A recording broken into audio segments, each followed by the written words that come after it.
Man, I was going to look. Uh-oh. Farmer Chris, here we are again. I have no idea what season we're on, do you?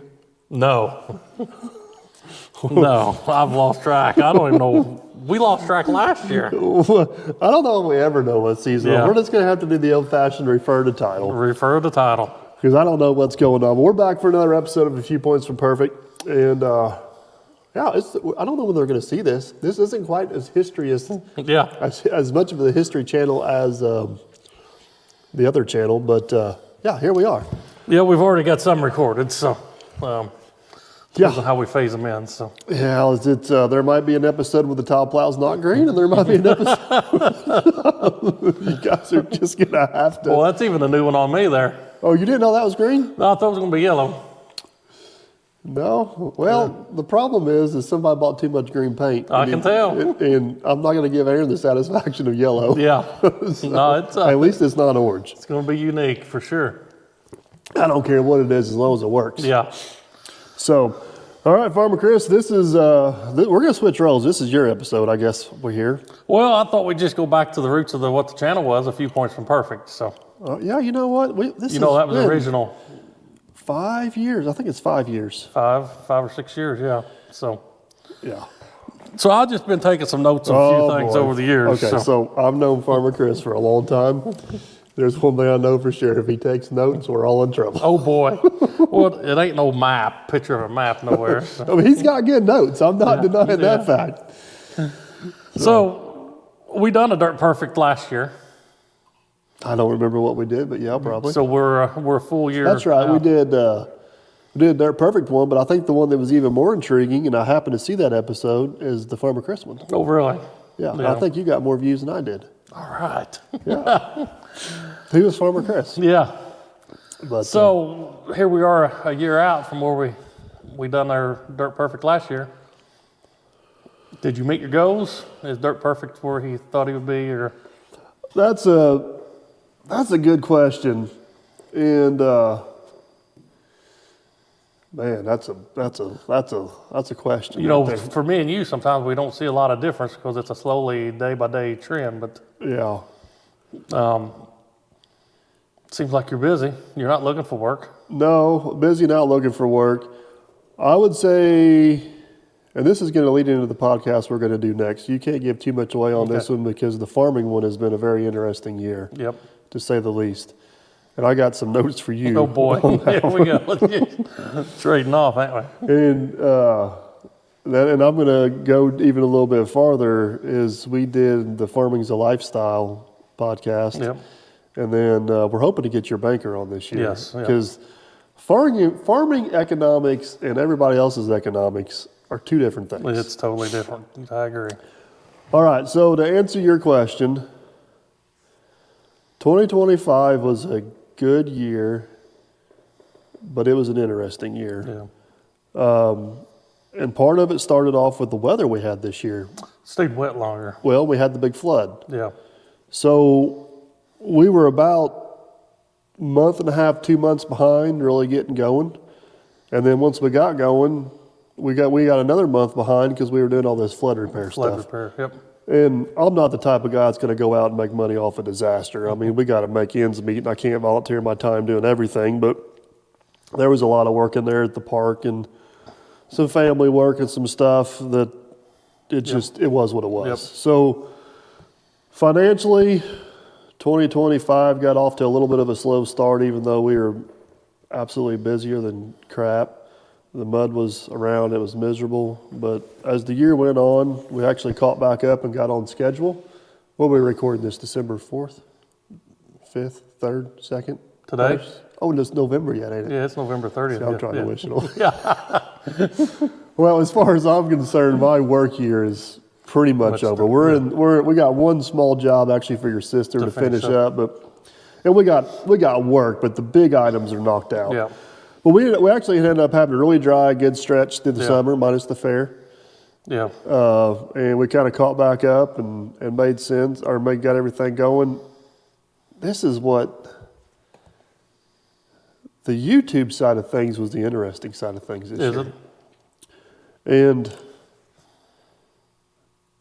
it's an ever evolving beast. I did get a notification about a week ago. It's been 7 years since I posted my first video. Has it been that long? And every time I think about the first video I post, it's you standing on the side of the road making fun of me about longer weight. Yeah. Do you remember that? Yeah, I do. Because my first video I ever posted on the big channel Was hauling equipment in. was hauling equipment into one of your jobs. Yeah. Actually, my first two videos I did, because the other Yeah. one was, well, the second one really wasn't for you. Yeah. It was for the neighbor, but it was Yep. right there together. But Yeah. so YouTube from day one has been the steady Incline. incline. And about 3 years ago, it kind of got to the point where I had to make a decision of the business and YouTube were kind of making similar income. But I didn't want to, I don't want to say I don't trust Google, but I can't control Google. Yep. And I enjoy what I do. I enjoy working and I need to work for content. So Yep. I just want to keep going. I run the business and YouTube kind of parallel, and YouTube's kind of outran the business a little bit on income from time to time, but the business still does pretty good. But this year on YouTube, and if someone out there can explain it to me, I'd love to know. Views are still up. Revenue's still up. Everything's up except for subscribers. I've just stopped gaining subscribers. Ain't that something? Yeah. Just shut it off. You need that one viral video to take I off guess. again. I don't Yeah. know. I don't know if I've had videos that have done in the past. They've just kind of overlapped and kept going. Yep. But, I mean, the views are still good. Revenue's still good. Everything else is still good. But I don't know. Yeah. I don't know what the deal is with that. But you've made the comment before too. Through the summer, it's stagnant. So Yeah, maybe through the summer we'll it get slows down. We're getting into winter. Usually, honestly, it really don't pick up until after the holidays. Doesn't. Because that's when everybody, because right now everybody's so busy running Yeah. around and everything else. But doing year-end stuff. I don't want to say I don't do YouTube for the revenue, because the revenue's enough now. I can't ignore it, but that's Yeah. not my main driving Yeah. force to keep going. But I still enjoy YouTube after 7 years. I still enjoy all the relationships, whether it's individuals I've met or relationships I've got with companies now. And they're ever evolving. They're just like any other relationship, how they keep coming and going. But so to answer your question, business ended up doing what it needed to do this year. YouTube ended up doing what it needs to do this year. But if there's one goal I fell short on, I was really hoping to be at 300,000 subscribers at the Is end that of what the your year. goal was on Yeah, that? and I'm nowhere even close. YouTube ticked me off the other day. Oh boy, here we go. What few videos I got were monetized, got demonetized in a period of about 2 weeks. Oh, for Because copyright. I used a free clip that they offer, Yeah. and after 3 years, now it's copyright infringement, so it's went through. You want me to tell you how mad I was one day? Oh yeah, Remember my old intro? yep. That got demonetized. Oh wow. Every stinking video. That's why my new intro does not have music in it. It's only sound effects. You know, and that's But they have contracts on that, whether you get it from YouTube or you get it from a free music service. If you read in there, that's why Captain Kleeman, he don't put any music in his at all. well, I've decided that too, because for me to correct these, I've got to go back and re-edit all these and re-download every one of them. You can do it on YouTube. Can you? I did 92 of them the other day. That's got to be aggravating. I don't know if I'll put music. If I ever record again, I don't know if I'll ever use a music clip anywhere. So if anybody's watching and is wondering, if you go onto YouTube Studios, and right in the middle of the screen at the top, it'll see action needed. Yep. You can click on it, and it'll say resolve problem. Then you can click erase song, delete section, or replace song. Okay. So then we you- just replace it. Then I'll just replace it with something generic. Because most of the time, like to your point, it's a 2 or 3 year old video. It's kind of ran its course, but I still want it to be up and good in case Yeah, somebody yeah. sees it. So, Yeah. but yeah, I had to go through and do almost 1,000 videos one day. Yeah. That's interesting. But I guess what they say, that's the cost of doing business. Yeah. Cost of doing business. YouTube's not perfect, but there is a lot of things about it. It's I've enjoyed just doing little short TikToks, but you're never going to make money at doing TikToks. So. unfortunately not. Yeah, And I even got visited by the TikTok gods, and they even told me that. Yeah. There is money to be made on TikTok. And if you guys watch it, it's all to do with selling stuff. Yeah, the Vivor stuff. Affiliate links and promoting stuff. Just getting paid off views is difficult to do. And honestly, I'm not good at making short clips. I'm good at making a long format video. Yeah. So, the TikTok people were laughing at me. I got 25,000 followers by accident. Oh, wow. How many you got? Not many, just 400 or something. That's more. Yeah. You probably got more views than I do, to be honest with you. I've got one that just exploded, and it's the combine crossing that bridge. Yeah. And I watched it and didn't even know it was yours. Yeah. No, was it that or the one where you got plugged the combine up? It might have been the combine plug, just a picture. I think I did recognize the bridge because I've been on that bridge before. But So one of the notes I've got, and you've mentioned 7 years here, you've gained some equipment over the last 7 years from what you started with a dozer and a track hoe. And yeah, what's your equipment management? How do you track assets, or how do you even track service on all your equipment? Do you got software to do that, or well, that's a great question. It's right underneath this gray head. isn't that why it's great? Yeah. So as you're on a farm, we just service everything in the spring. That's kind of our March. Yeah. All the tractors get oil changed and you go. So is the construction world or? The construction world's a little bit different, and I have got one huge advantage over about anybody else, and it's that I operate everything. Mm-hmm. So you want to talk about gaining equipment, or you want to do this in sections? However you want. That's just my. Yeah. So whenever I started off, I've been in the excavating business for 20 years, but I used to only excavate what we built houses for. And whenever I went out on my own, we started taking on a lot of different types of jobs. And we got a whole video about me and equipment. Even though I own a bunch of new equipment, I'm against new equipment. And you can't pass up, some of these equipment purchases have been business decisions because you get a new piece of equipment with immediate equity, which thanks to YouTube, I'm in that position. But if it wasn't for YouTube, the new equipment wouldn't exist like it does. And, I've seen on some of your older equipments, and that you've showed it is your little paint marker chart, but I don't see that in the 235 or something like that. Well, so that's where I was getting ready to go to. So all the older equipment that just has nothing more than an hour meter, we got a little chart we put on the piece of equipment, and we write down the date and the hours. And it's as simple as it's in an obvious spot. Like, it's not hid underneath the panel or anything like that. It's in an obvious spot. And that's served us very well over the years because only thing I don't like about the peel-off stickers is you don't have a service record. You just you serviced it or when the last service was. Yeah. Like on the 120, I got on there when we rebuilt the pins. I got on there when I put the final drive in, just the big stuff. Way back in the day when I first started, I used to have a file for everything over here. Did you? Yeah. And I'm not a paperwork person. Yeah. And then sometimes you're out on a job and you're wondering about what's going on, where everything, we just write notes with paint markers on the equipment.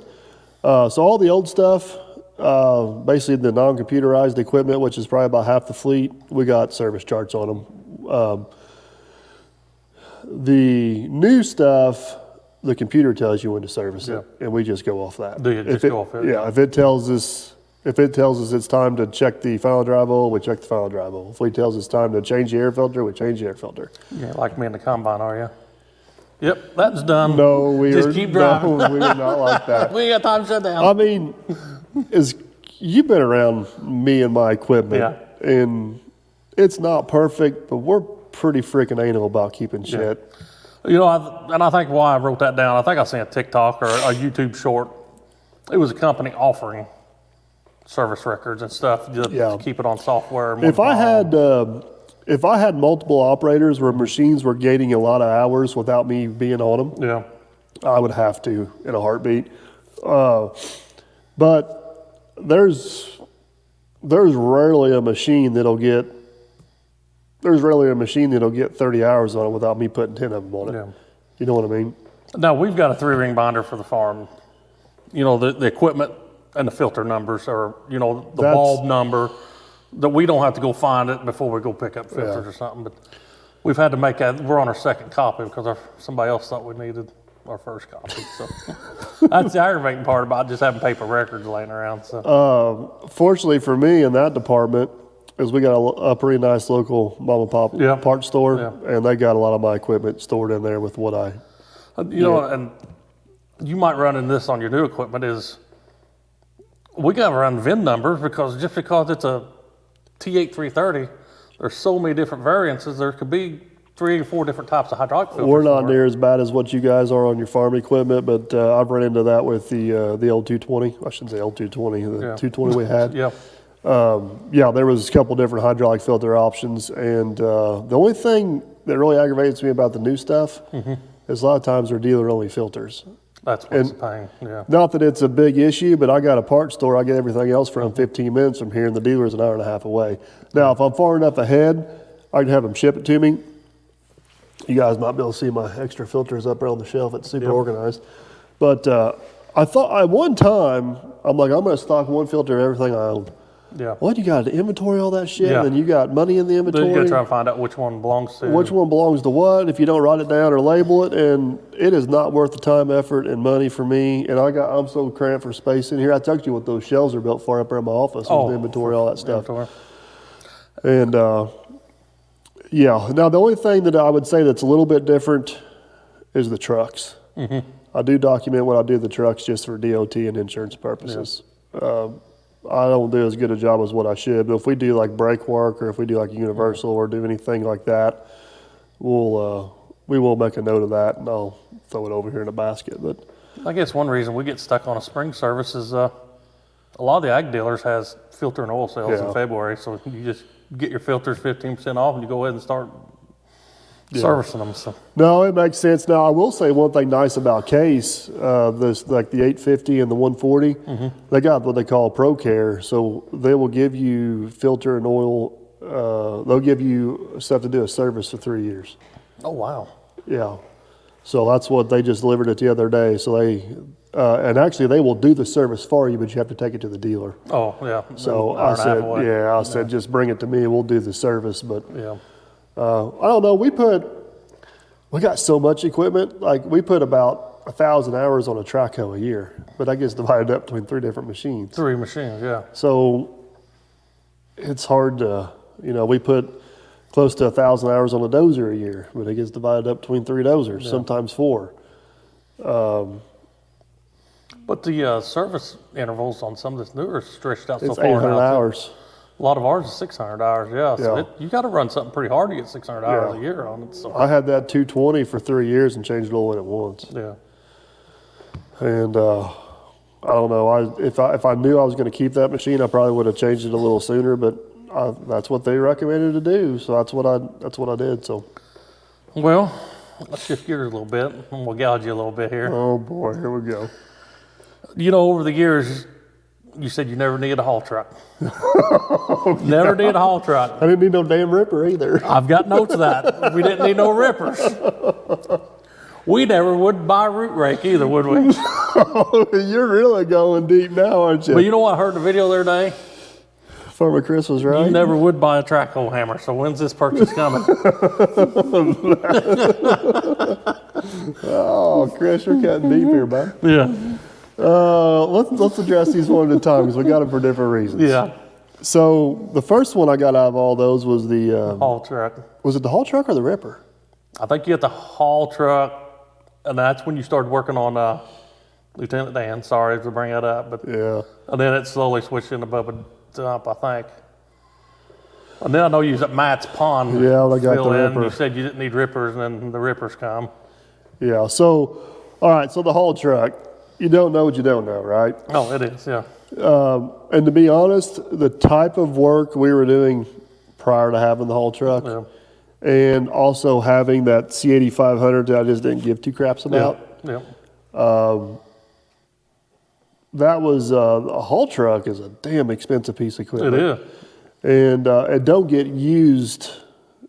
Even having one and using it, it still don't get the hours on it that an excavator or a dozer does. Wouldn't, yeah. But it's the same value as an excavator or a dozer.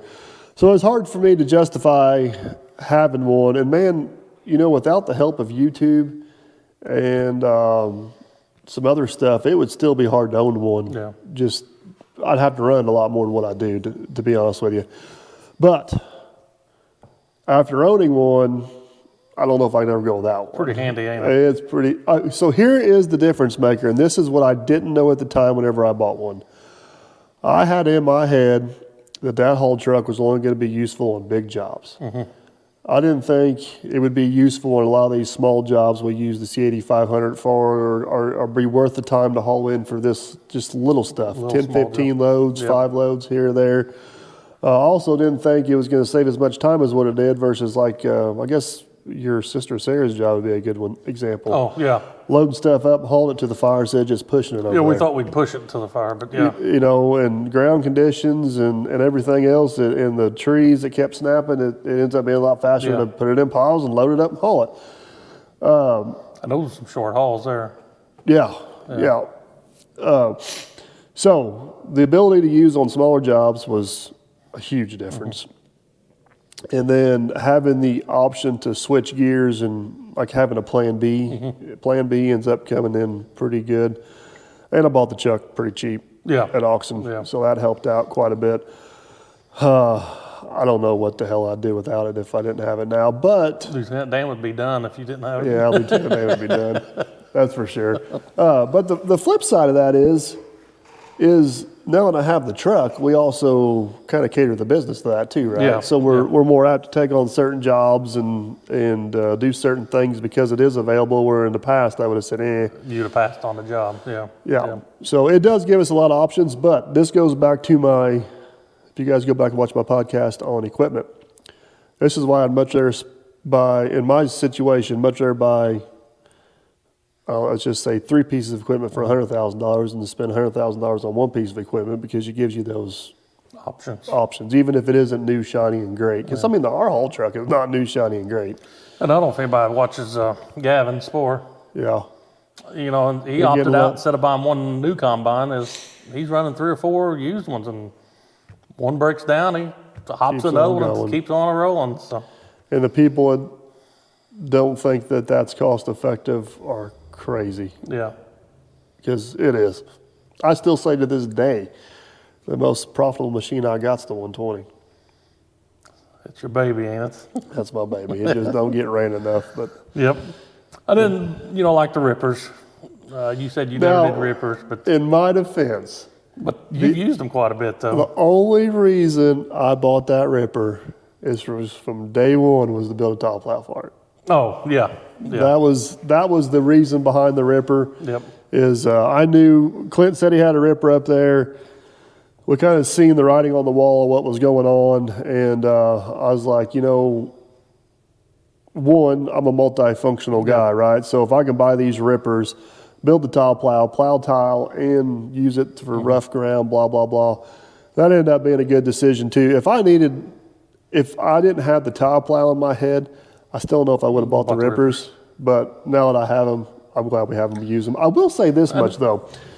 Having the rippers on the 850 were super handy. We had that 1650 and that 750 with rippers on it. They weren't. You need a big dozer to make rippers worthwhile. Even in dirt, you use them in just plain dirt too to help break it up some, don't you? Yeah. I've seen Jerry use them. I don't know what the hell the difference is. That 850B, which weighs less, will cut through a lot harder ground than what that 850J will. Oh, pushing. Yeah, pushing wise. We yeah. rented that out there at Tom Kellen's in that deer farm. Oh, did you run? So with that 850J, it is nice to have the rippers on there. Yeah, you can go through, rip it, and then it makes it so much easier to. Just torque different or something, I guess, huh? I guess I don't know. There's 1,000 different theories out there. Or on the why blades this- contoured the same, I guess. Or, I mean, I don't know, but that 850J or 850B will cut through harder ground without the assist of the rippers. Yeah. But to answer your question, the reason for getting the ripper was the tile plow, but nowadays, since we got this thing, we use it more for ripping than what we do anything else. Did you plow any tile with the 850 this year? Yeah, we plowed. Oh, that's right. You done some We plowed a couple thousand feet of main line down with there. it, didn't you? Now the root rake. I want to get to this one. Seems like it come on. I mean, you used it on one job so far this year, but it's Jerry's still out on it. is it? Yeah. I don't know. So the whole reason behind the root rake, So first off, in our area, it's so hard to use a root rake because we're in these farmers' fields, aka most of the years, Yeah. and the conditions are never ideal. Because you I would want have thought to, we'd had too much clay, too. and Maybe. that's the problem. Is it just starts balling up and you can't shed the dirt out of it. I wish we would have had it on Sarah's job with all that pine stuff to see what it did, but. My fear on this last job we were on, which is where we took all the stumps out, Yep. is I didn't want to leave a stump behind. Yeah. That's the main reason we got it.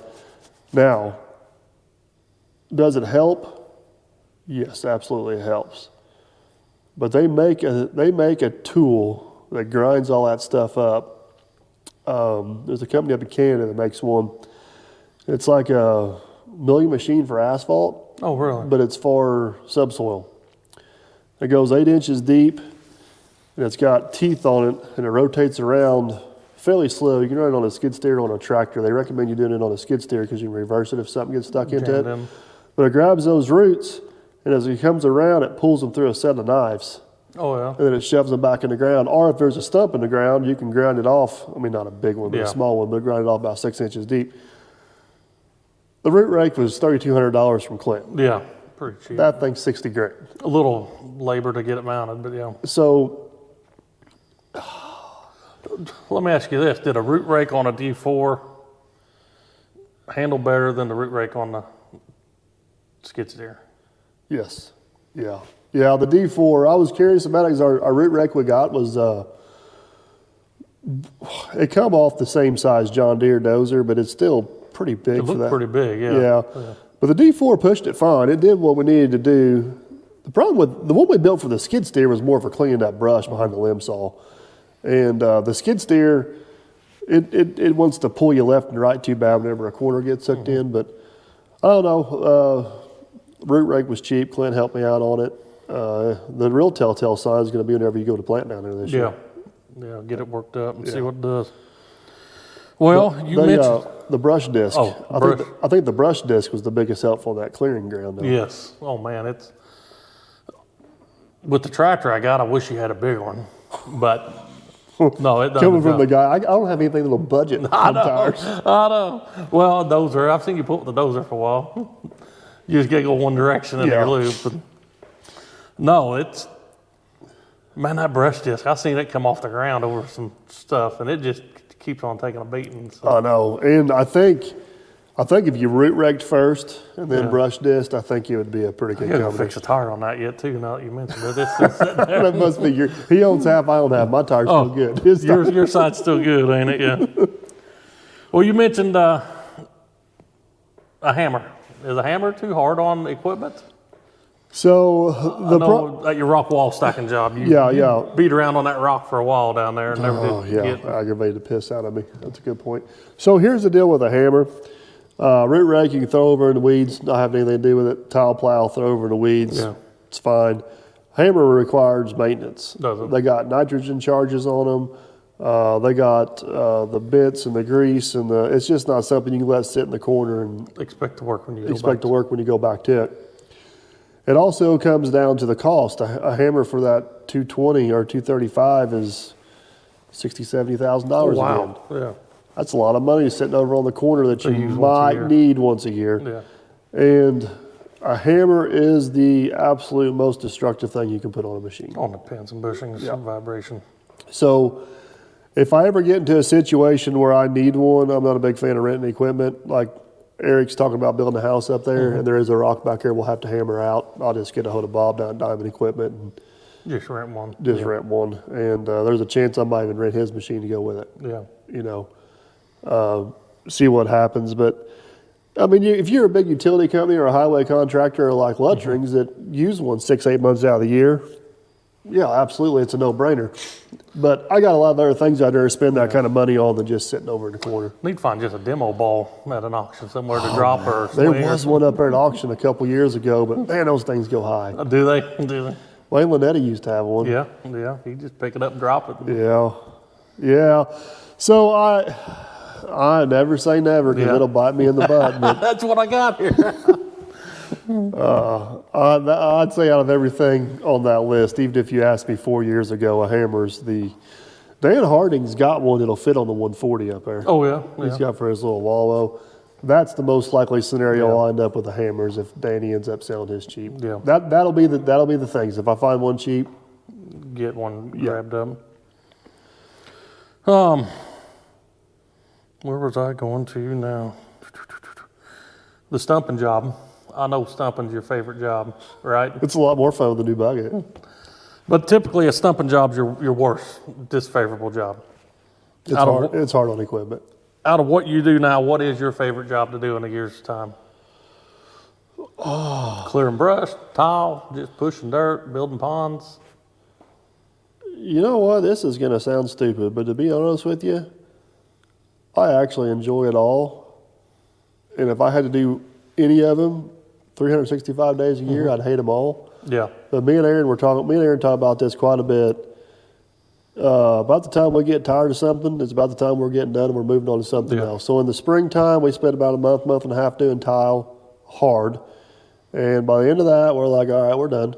yeah, And then we usually go into the brush clearing, stumping, or whatever. We'll do that for a month and a half, 2 months. And we're like, all right, I'm over this. It's- Done. that's Then the you get into benefit your of- building pads and your lakes and ponds, and Yeah. that's fun for a while. Then you're like, yeah, I'm done. Yep. But my least favorite thing to do, and we don't do very many of them anymore, is probably septics. Septics, yeah. Yeah.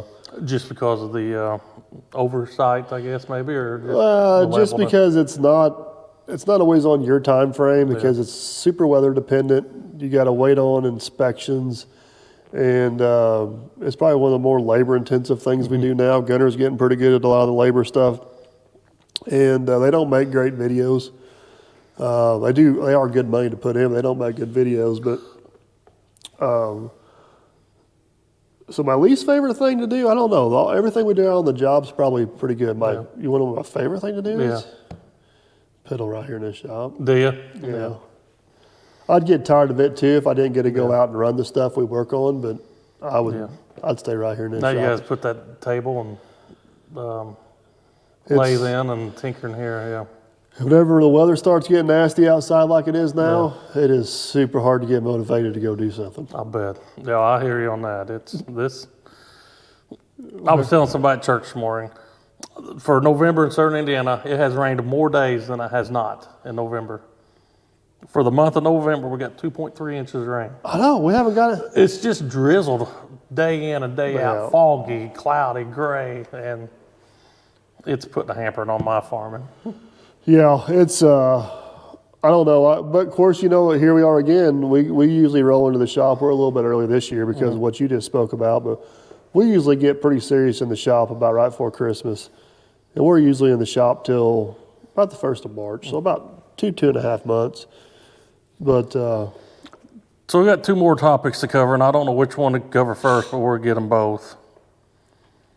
If somebody's starting from scratch in the dirt business, I think you've said it before, but what would be the first piece of equipment somebody needs to look at?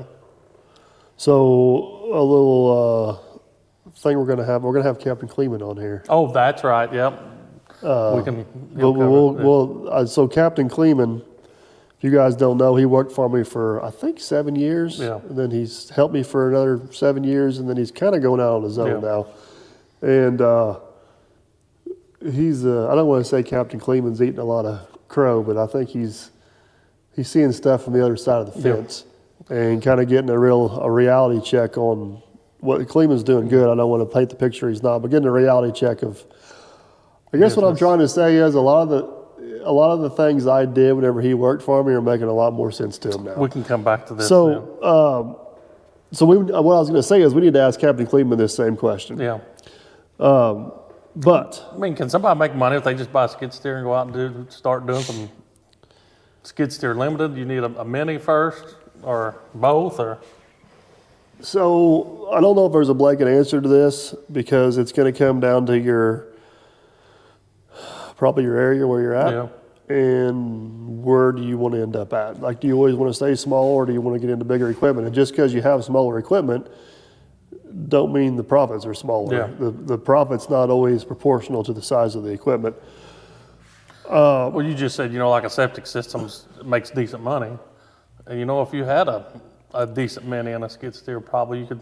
Yeah, Start I'd on say something your go-tos are definitely going to be either a skid steer or a mini. For me, it'd be hard not to do a mini because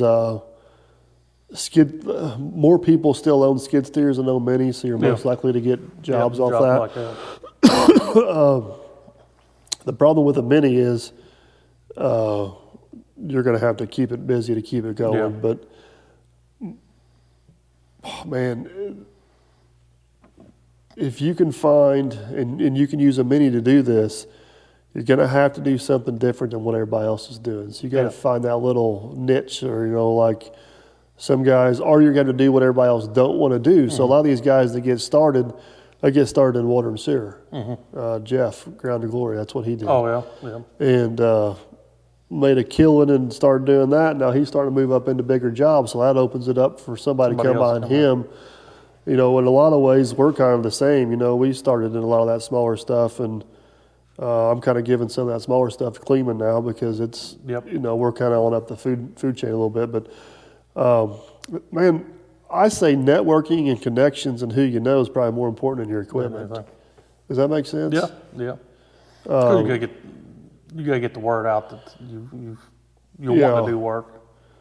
And some of these people think you got to have new shiny equipment to make a statement. Your work will let your work make the statement, not your. And that's my last question was down here on this notes is, do you need new? No, absolutely not. Yeah. No, I mean, nothing against all this new equipment I got, but the older stuff is still some of the most reliable stuff I own.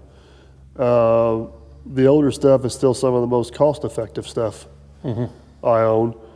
And it goes back to, let's just go back to your scenario of the first piece of equipment to buy. So if you decided the first piece of equipment you needed to buy was a mini excavator, and you go out and spend $100,000 on a mini excavator, because that's what they are nowadays. Don't ask me how I know. Yeah. Even some used ones are still 100 because I've been looking at these. And whenever you're first starting out, you honestly don't know what the hell you need. Yeah, You're I agree. making the best educated decision about what you think you need. So let's take that same $100,000 and go buy you a $30,000 truck and trailer. Go buy you a $30,000 or $40,000 mini excavator, and go buy you a $30,000, $40,000 mini CTL, 75 horse CTL or skid steer, whatever you want to call it. Now you spent the same money, but look how many options you opened up of what you can do. Versatile. A little single axle truck, you can pick up some trucking jobs, hauling debris or gravel. If you got a flatbed trailer to move this stuff around, you can get trucking jobs moving palletized stuff around. You got the CTL or the skid steer. I call them skid steers, CTLs. Proper name. You can pick up jobs with that. You can load yourself. You can move your own material. You got the mini excavator to do all that. Septic job fit right into that. Sidewalks, water, sewer goes on. But it's all about what you do with that initial investment and how you manage that initial debt is my takeaway. I'm sure you're the same way. With the longer you farm, the longer I've been in business, the more confidence you get in your decisions and what you do and what's going on, because you also have the knowledge of how the cycle works, right? So I never discourage anybody from doing it, but man, you can tell whenever somebody starts up if they're going to be around in 5 years or not. Yeah. It's I don't know. I used to be a spontaneous buyer. And there's times now, if I think I need it, it's always on my head, but it might brew 3 or 4 weeks. And if the scenario keeps popping up that's what I need, well then I go for it. So I'm I don't know, a bargain shopper. Bargain but the shopper, problem is I just see a bargain and buy it. I don't know if I need it or not. I see. That's how I ended up with a damn grader. And a hot tub. Hot tub. I need a damn 100 horse tractor, and I can't find one of those for a bargain. You posted we was gonna go live here, and somebody posted they was splitting their Kubota in half for a clutch job. I was like, boy, how things are lining up. Should I tell them about my shopping experience the other day? You can. So I need a 100-horse cab tractor. Not like desperately bad, but I've been putting this purchase off for a year and a half. Yep. There was some sponsorship deals that were looking really promising that ended up falling through. So that cost me some time. And then, I don't know, there was a couple there. What else? Oh, I bought a grader randomly. That Yeah. didn't help my fund any. But anyways, before next tile season comes around, which is in about a month and a half, 2 months, I need a damn tractor. And for tax purposes, it'd make a whole lot more sense to buy one in the Well, next now. 30 days. So I went to an auction.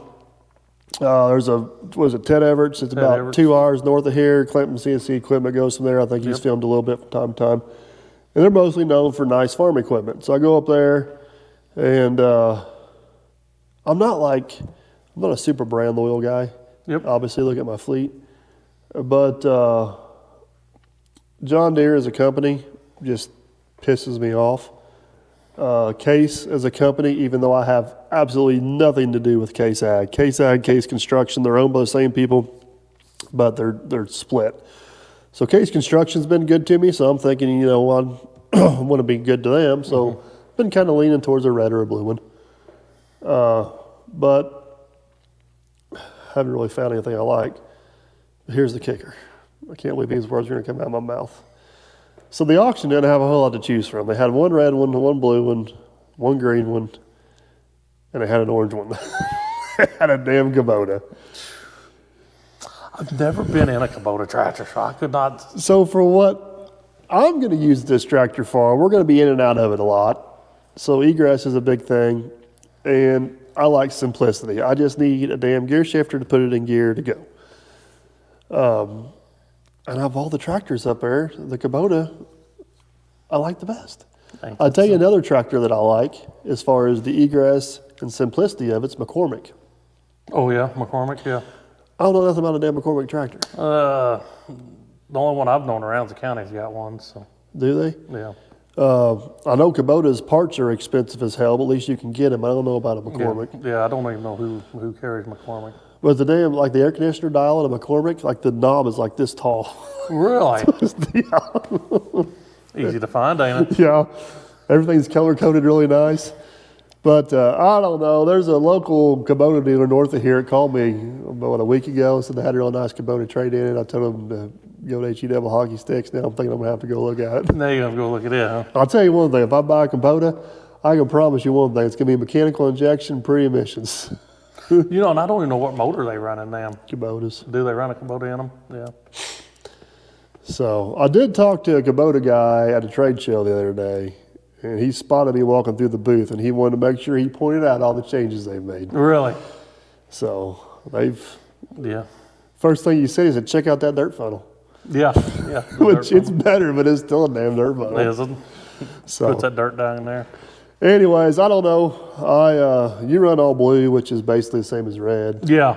Yeah. I mean, there's some little knick-knack, but it's the same company. now. Here's what drives me crazy about so I'm looking, if I buy a blue or a red one, I'd love to have a 2014, but it's probably going to be a 2007 to a 2015 range. Mm-hmm. I don't know when they changed the interiors, but you walk in there, every damn boot in them is tore and ripped, and everything up here is loose, and I'm like, We've got some rattles in some New Hollands, but I mean, I blame ours on our grounds. So yeah, but you get in a damn John Deere and everything's still attached and all the Yeah. boots are still in place, and if you go to shift it, the whole column don't move, and steering wheel's a lot tighter in them. I've got a steering wheel issue now. See, Mine won't stay up. It slides down. yeah, all the time. but I don't know. And then we got a red tractor, Yeah. and it aggravates the ever living hell out of me. Yeah. And then we got a green tractor that makes me even madder. Yeah. I agree with that. So I might as well get an orange one to make the green and the red one look good. I don't know. So I have no knowledge of the orange ones. I've never been around one, never been in one. Out of all the tractors I've climbed in and out, the John Deere's just seem very so you get in a New Holland or a Case and they feel like an automotive finish inside. They're everything's kind of contoured and nice and plush, and They look nice. Yeah. You get into John Deere, it looks like you're getting in a piece of equipment. They remind me of the old like R Series Cat Oh, yeah. dozers. You know what I mean? They're very utilitarian, I guess is the word I'm looking for, which is not a bad thing. Yep. But the Kubota is like a in between those two. Does that make sense? I don't know. You guys probably think I'm crazy at this point. Well, we've got a 2005 New Holland TM140. Love it. Probably the best. If I could buy 15 of them right now, I'd start buying. Then we went and bought a 2021, 2022 tractor, same horsepower, but they just shrunk the cab down smaller. Yeah. Did Did they shrink it down smaller, or did they take up space in the cab for other things? Well, the buddy seat's nice, but yeah, to get in and out, you're always working around that dang buddy seat. Well, yeah, it feels like you're leaning to get in. You kind of got to lean to get out. Yeah, I agree. So, and then the same time you got to lean, like I got a bad habit of not putting the steering wheel back up. So then if you leave the steering wheel down, yeah, then you're leaning and twisting, and I don't know.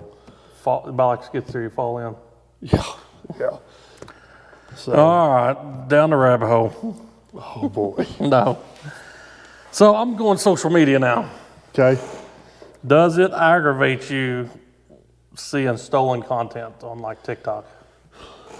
TikTok's the worst, I think. TikTok's 100% the worst. I mean, we've done discussed you can't make money at TikTok, Yeah, but so are they finding a way to make value off that, or? I don't know. I was talking to the TikTok lady about this, and because some of these fake accounts will have more followers than my real account. Uh-huh. And whenever I go to report them, they think I'm the fake account because I got less followers than the real Yeah. account. And it's just not me. Like they'll make a Dirt Perfect account, but they'll have like Matt from Diesel Creek on there. They'll have Officer Hoover on there. Officer Hoover's got like 3 accounts, and none of them are his. Yeah. But I don't know what their motive is because they're not making money off the views.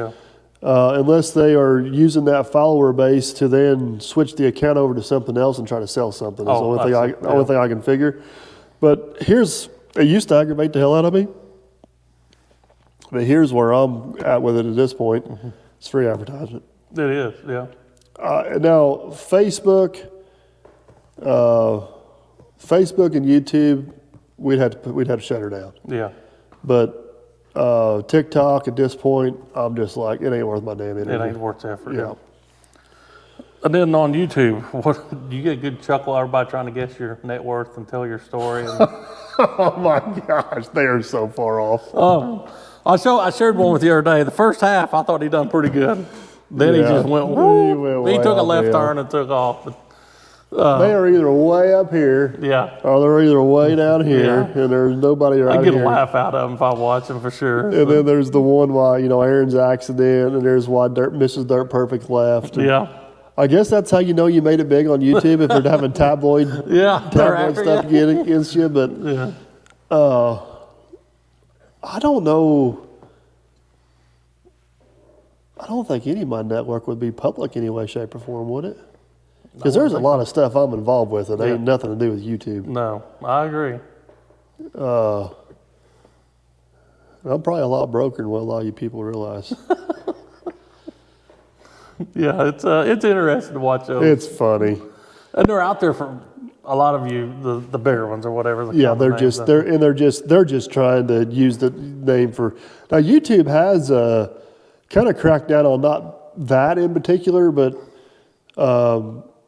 so like say Jeff Ground to Glory wants to collaborate with me. So if he puts my name in the title, it actually sends me a notification to accept it or not. Oh, really? And if I don't accept it, it will not push it to any of my audience. Really? Because That helps. We were up at Utility Expo. He put my name in a short, which was fine because I was in the short with him, and it like flopped. It got like 30 views, and normally his get like 1,000, 1,500. He's like, "What the hell's going on?" So he started doing some research and sent me the notification. I approved it. The next thing you know, it's got 4,000 views. Took off. Yeah. So I think that's YouTube's way of YouTube has got a lot better about the spam comments. Yeah. And see, I wonder if that's not some of my subscriber stuff, as they finally got rid of all the ghost accounts. And that could be too. You know what I mean? Because I know YouTube's cracked down on that quite a bit. But they make me laugh. they're pretty comical. Like you said, that I thought that guy the other day was going to get to do a pretty good job. I thought he was. So he got about halfway through. got Then about he got halfway on through. Aaron's accident, and I was like, Yeah, it went "What am down. I missing?" I guess what's that? That was on your job. Yeah, yeah. So, It went downhill fast. and then I know we've discussed it 100 times, and I don't know why. I guess I've seen it. Do you think having a camera on job alters your job? I'm sure there's stuff that don't need to be on camera, but do you do your job different if there's a camera?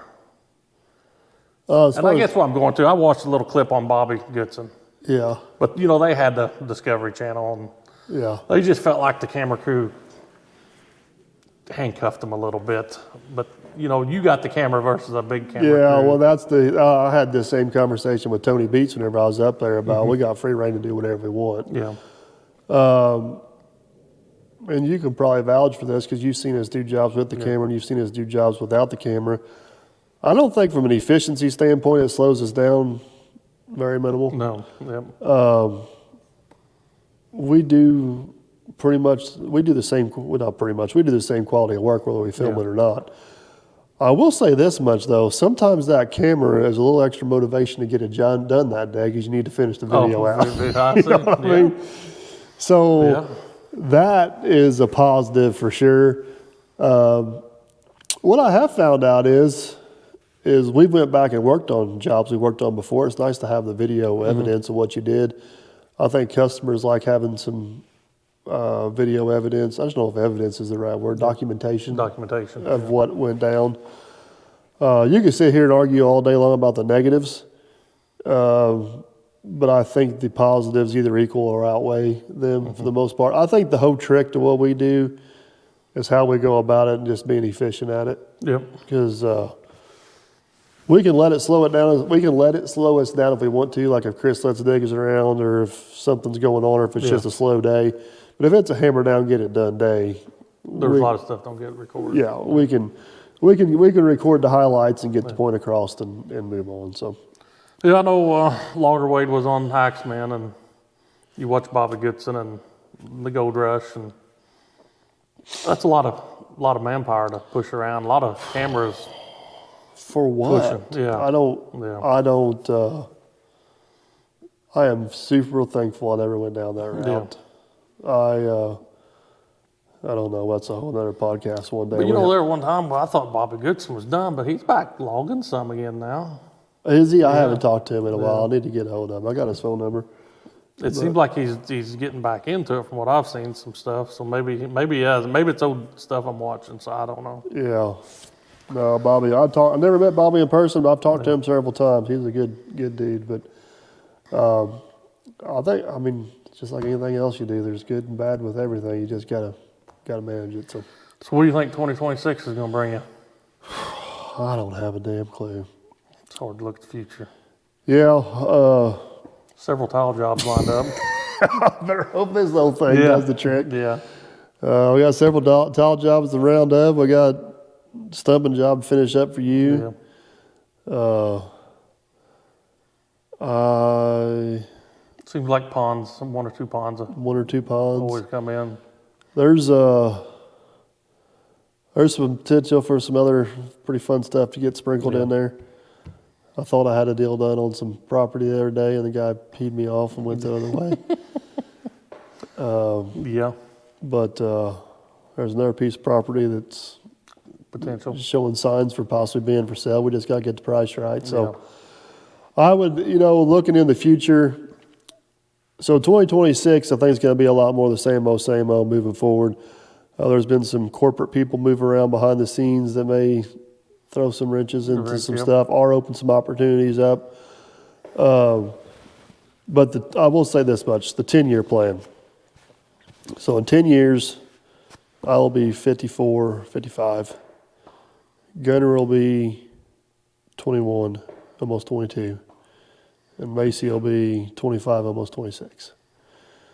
So 10 years from now, one of two things is going to happen. Either the kids are going to be interested in the business, or one of the kids is going to be interested in the business, and I'm going to go work for them. I'm done. I'm out. Or the kids ain't gonna want nothing to do with the business, and I'm done. I'm out. I'm done. I'm out. I was waiting for that to come out. Now, I'm not saying I'm gonna get completely out of everything, but the rat race is over. I'll probably keep one or two small pieces of equipment, piddle around, do some stuff, but I ain't chasing my tail every day like I do now. And how the YouTube progresses may have something to do with that too. But through my connections with YouTube, even if YouTube goes away, I got some other opportunities where I could fill some spots and just kind of do a less labor-intensive job and so on and so forth. So I don't know about Macy. She'd be damn good at it, but I don't know if she's interested. Gunner, I think, is pretty Interested. good chance I'll be working for him, which is fine. You'll be a Jerry. I'll be happy to be a Jerry. Turn me loose. So we'll have to see. Any subscriber nightmares? Ever YouTube been behaved for You know, subscribers this year? Subscribers were down this year, but honestly, I don't have any stories this year. You always got your random commenters, but Nobody everybody- showed up and randomly at the house and Not at the house. not at the house. Yeah. We've had some doozies come through the market, which is Have you? fine. Yeah. But no, everybody's been pretty well behaved this year. Good. We will be doing a meet and greet again at the. Were you going to be at the Farm Machinery Show, or are you in Washington D.C. this year? I don't know. I haven't heard my schedule yet on that. So, We're doing at the Rhino Ag booth. We're going to do another one. So I'll be in mid-February. Normally that's Valentine's Day. yeah, it is Valentine's Day. Is it? Yep. So And then you'll be Con shameless Expo. plug for Con Expo Yep. again in March, first Yep. week of March. Yep. So, but I got to try and get you to help me get that all finalized for mine. you know what? We might do that on our little Christmas trip. There we go. I'll take my computer. Yeah. We'll get it figured out. So, I don't know how long we've had this one drug on, but that's all my notes. by the way, I think you're probably getting pretty close there, Farmer Chris. Yeah. No, that's the plan for 2026 is keep the head above water and keep going. And yeah, I guess we'll do a recap next year. Recap, yeah. I mean, it seems like they do pretty good. So All right, guys. Well, that's the whatever season, whatever whatever episode. season, 5 or 6, huh? We should probably look that up when we start next. Yeah. But that's a wrap on this one. Thanks for watching, and we'll catch you on the next one. Yep. Thank you, guys.